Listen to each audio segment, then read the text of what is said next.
Alors, on va commencer par décortiquer les résultats de chaque étudiant. Et je vais parler des produits que traitent les étudiants, etc. Donc, résultat de Serge.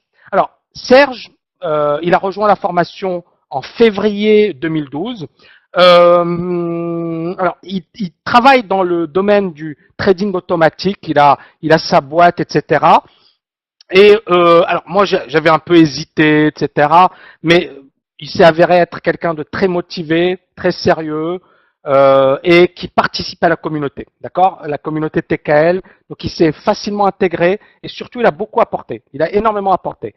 Et donc effectivement, bon là il y a un super message, ça c'est dans la partie témoignage, vous le verrez plus tard, mais surtout moi ce qui m'intéresse c'est ce qu'il a écrit par la suite. Donc à la suite de la compétition, et je vais revenir ici rapidement sur sa performance. Alors, pardon, excusez-moi. Ok. Regardez sa performance.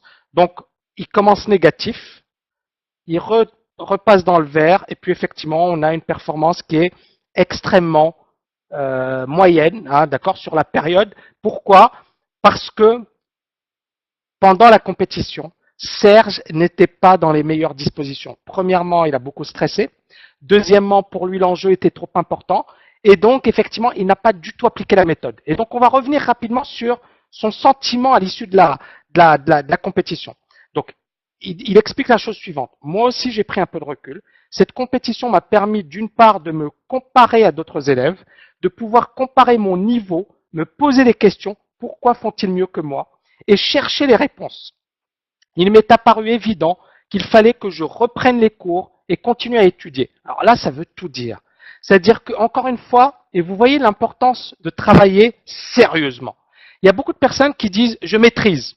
C'est l'ego, hein. Il a lu mon bouquin, c'était le cas de Philippe.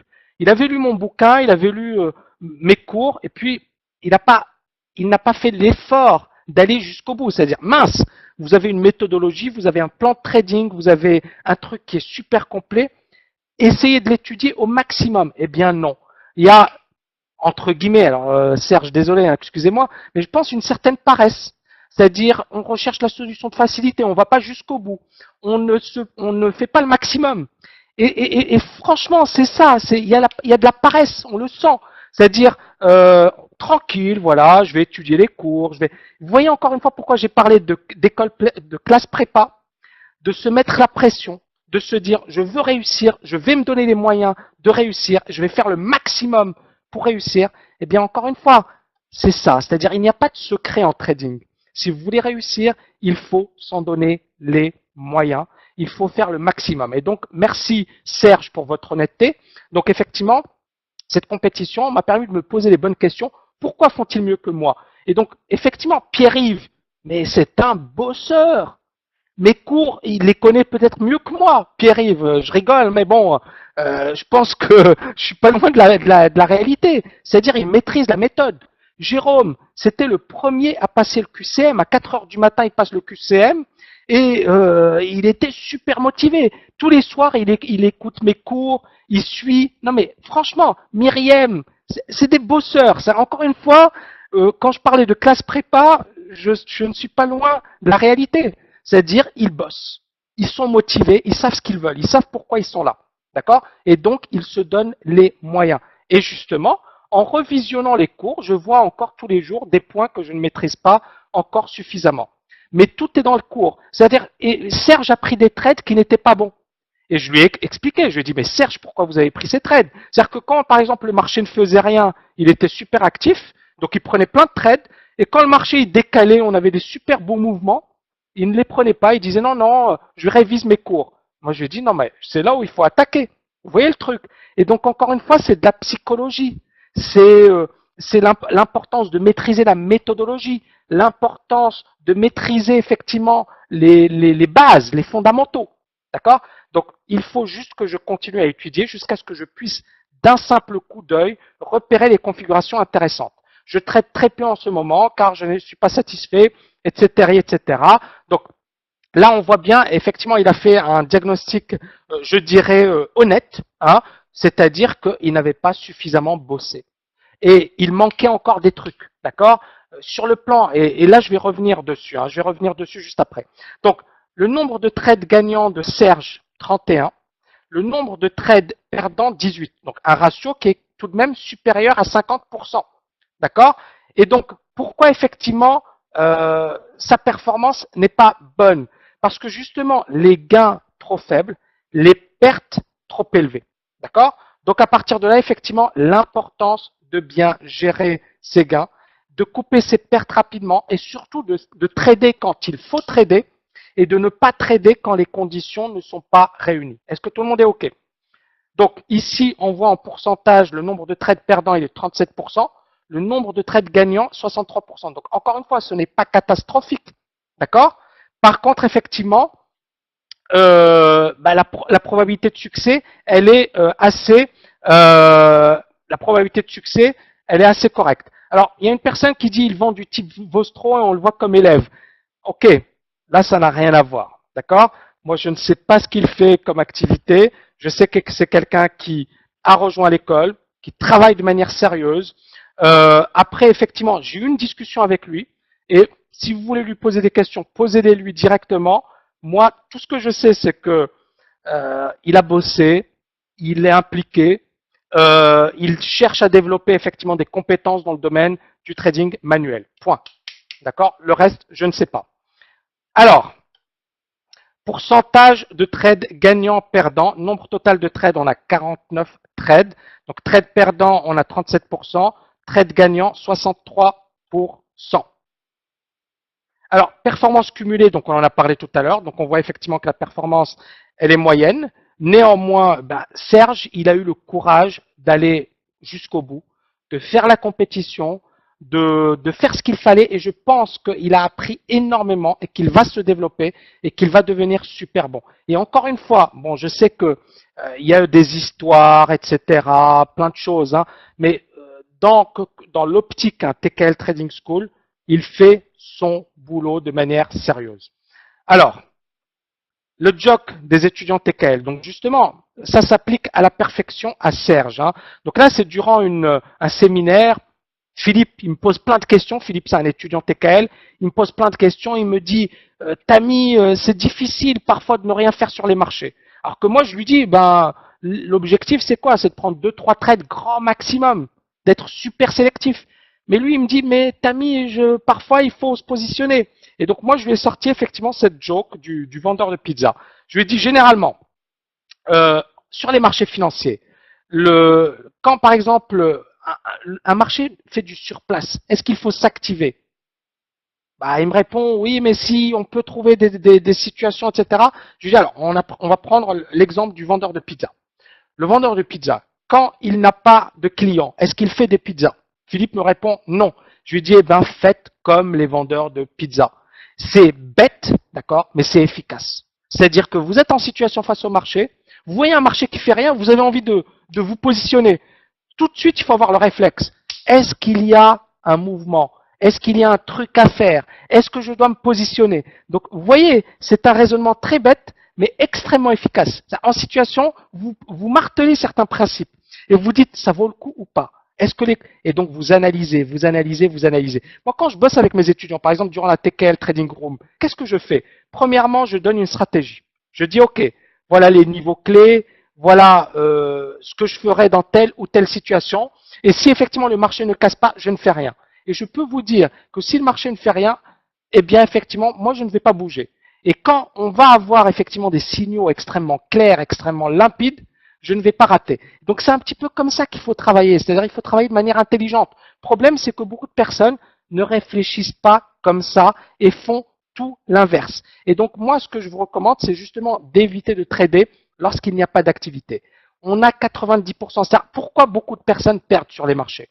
C'est-à-dire que vous avez du 90% de losers, hein, il faut le dire.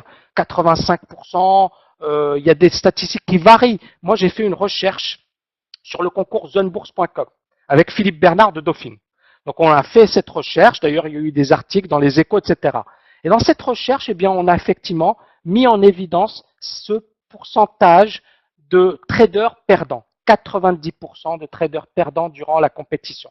Pourquoi? Parce que justement, cupidité, excès de confiance, ego, mauvaise gestion des pertes et ces traders ne prennent pas les meilleures décisions.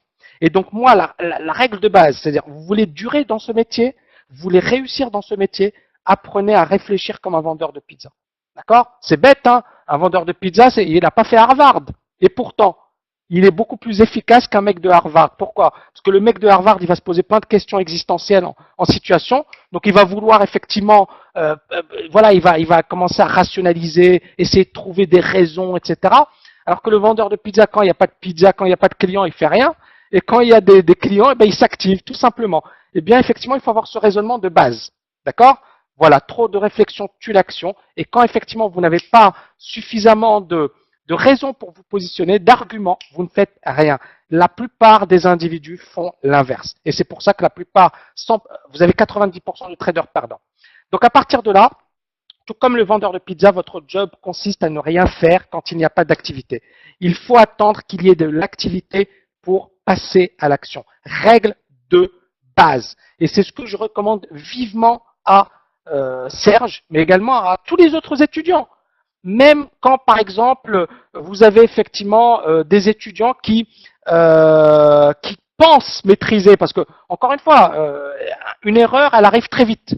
Donc Ali me dit, on fait rien 90% du temps. En gros, Tami, oui, on fait rien 90% du temps, Ali. Ça vous étonne? Ben, c'est ça le job de trader. C'est-à-dire que pendant la journée, qu'est-ce que vous faites? Vous analysez. Vous avez vos niveaux. Vous attendez que le marché vienne sur vos niveaux. Et si effectivement le marché pendant toute la journée ne fait rien, qu'est-ce que vous faites? Rien. Rien, rien. Mais il ne faut pas dormir. Voilà, on est un sniper. Le sniper, vous pensez qu'il va tirer s'il n'y a pas de, si sa cible, elle n'est pas en évidence? Non. Il va rien faire, il va attendre. Voilà. Donc on met des alertes, on a notre stratégie et on attend patiemment que le marché nous donne des niveaux. Donc 90% de votre temps, c'est vous ne faites rien. Et c'est pour ça que 90% de traders sont des losers, parce qu'ils se positionnent alors qu'il n'y a rien à faire. Ça, c'est clair. D'accord? Attendez le bon moment. Attendez le meilleur moment. Il ne faut pas oublier une chose, c'est qu'en trading, vous êtes confronté aux meilleurs traders de la planète, aux gros hedge funds, aux algorithmes de trading, etc. Donc si vous faites la bêtise de vous positionner alors qu'il n'y a rien à faire, eh bien effectivement c'est une bêtise. Et vous allez effectivement le payer au prix fort. Au prix fort. D'où, encore une fois, vous voyez le truc, c'est qu'un bon trader, c'est pas quelqu'un qui s'excite tout le temps. C'est un mec super calme, ou une nana, hein, super calme, super lucide, super patient. Il attend le bon moment. Quand le marché lui donne les signaux, lui donne la configuration, il attaque. Si le marché ne lui donne rien, il reste à l'écart. Ça vaut de l'or, ce que je vous dis. Franchement. C'est-à-dire, ça vaut de l'or. Et ce sont les erreurs classiques. Hein, moi, j'ai un étudiant, Abdel, hein, il a rejoint la formation il n'y a pas longtemps, et à chaque fois, il s'excite. Tiens, Tami, il faut acheter, il faut vendre, etc. Et donc, il a réalisé de gros gains, mais également de grosses pertes. Et vous voyez encore une fois, et il a beaucoup appris, je pense, durant cette compétition. Il a beaucoup progressé, mais on voit encore une fois, c'est un gros boulot. C'est beaucoup de psychologie. D'où encore une fois l'importance de travailler sur la durée et de marteler ces principes. C'est-à-dire, ces principes, il va falloir les marteler pendant une période longue. À la fin, ça fait partie de vous. C'est-à-dire, comment dirais-je, on se pose même pas de questions. En situation, on sait ce qu'il faut faire. Ok?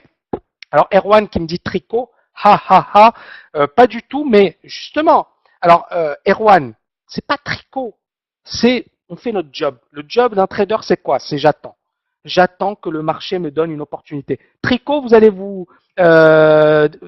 perdre effectivement la concentration, ou alors vous avez vos alertes, d'accord, et vous attendez le meilleur moment. Mais juste être capable d'attendre le meilleur moment, d'accord, attendre les bons signaux et ne rien faire si le marché ne donne rien. Alors, Erwan, il me parle des robots. Erwan, il me pose des questions hors sujet. Les robots, quand par exemple le marché, les robots, on va prendre les robots. On peut avoir effectivement des robots qui vont agir dans un marché en range.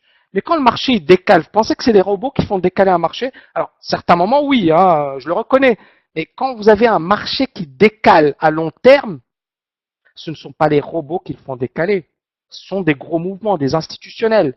D'accord? Et nous, notre objectif, encore une fois, la méthode, elle est super solide. Donc, à partir de là, si vous avez une méthode solide, si vous avez les bons signaux, si vous attendez les meilleures configurations, il n'y a pas photo. Donc, à partir de là, si vous tombez par contre dans le piège de ce type de marché, c'est-à-dire un marché qui fait rien, alors attendez, un marché qui fait rien, d'accord? Et vous vous positionnez, là les robots ils vont vous massacrer. Par contre, si vous êtes dans un marché super impulsif, à partir de là, il n'y a aucun problème, que ce soit pour du scalping ou du day trading. D'accord? Donc les faux signaux, ils vont les générer si effectivement vous n'appliquez pas la méthode. Vous avez vu la probabilité de succès des étudiants? Elle est de combien la probabilité de succès des étudiants? J'ai envie de vous voir l'écrire. Elle est de combien la probabilité de succès? 80%. Point. D'accord? À partir de là, c'est-à-dire, ça veut tout dire. À partir de là, vous avez une probabilité de 80%, ça veut tout dire. Est-ce qu'ils ont besoin? Est-ce que les robots sont là? Bien sûr qu'ils sont là. Est-ce que les étudiants TKL, est-ce qu'ils ont une probabilité de succès de 30%, de 20%? Non. Donc à partir de là, effectivement, si vous appliquez la méthode, si vous travaillez régulièrement, là encore une fois, ce sont des fantasmes, c'est-à-dire c'est des trucs qu'on va trouver. Les robots existent. Je ne dis pas qu'ils n'existent pas. Mais je dis qu'on en fait tout un plat, c'est-à-dire on pense qu'effectivement les robots, il y a les méchants robots qui vont nous prendre notre capital, il y a les super intelligents, les polytechniciens qui ont développé des modèles super sophistiqués qui vont nous massacrer. C'est faux. C'est faux. D'accord? Si vous appliquez la méthode, si vous êtes régulier, si vous êtes rigoureux, mais le marché il est magnifique. On a tous les jours des signaux. Et l'avantage, c'est-à-dire sur le forum, j'ai mes étudiants tous les jours, ils publient leurs trades, etc. Et franchement, tous les jours, il y a des super opportunités. À vous de faire votre job. À vous de faire votre job. OK. Donc, c'est le principe du trader moins pour gagner plus. Être sélectif. Donc, justement, c'est qui les victimes des robots? Je vais vous donner, moi, la réponse. Les victimes des robots sont ceux qui tradent plus, qui tradent trop, qui font du n'importe quoi. D'accord? Par contre, si effectivement vous êtes sélectif, c'est-à-dire vous avez une opportunité qui est sympa, mais pas excellente, et vous avez une super opportunité. Donc l'opportunité qui est moyenne, vous dites je m'en fiche, j'attends. Par contre, effectivement, vous avez une super opportunité, toutes les conditions sont réunies, etc. Donc une opportunité plus, là on attaque. Ok?